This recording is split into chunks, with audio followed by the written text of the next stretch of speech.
Hello guys! We from the Spaghetti Group would like to explain the steps for paper flowers as a result of our group's work. Stay tuned! The first step, prepare paper that has been cut into a rectangular shape and then fold it like this. What does perfect even mean? Is there even such a thing? Ooh, can we switch up all the rules and imagine a utopia? Darling, I'm just so fed up with these Make several paper shapes with different colors to make it look interesting.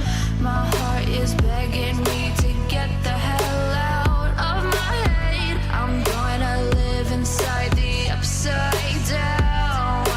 Fold the sheets of paper into a group where one flower requires four groups. Perfect and whoa, whoa.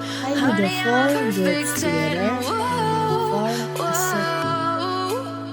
And if I say it enough, it gets ingrained in my head, and I start Then fold flower petals by removing the edges of the petal, or just watch the video to see the difference. Until it looks like this, and after that we make the stem.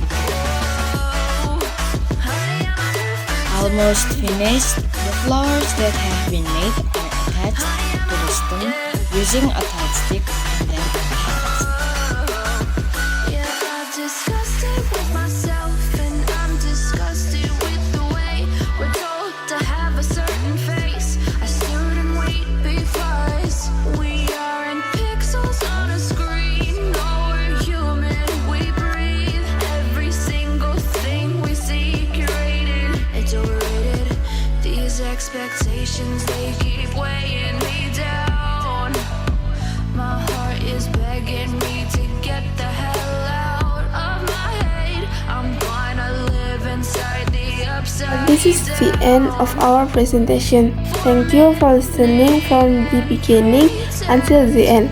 Thanks all. Thank you. Pretend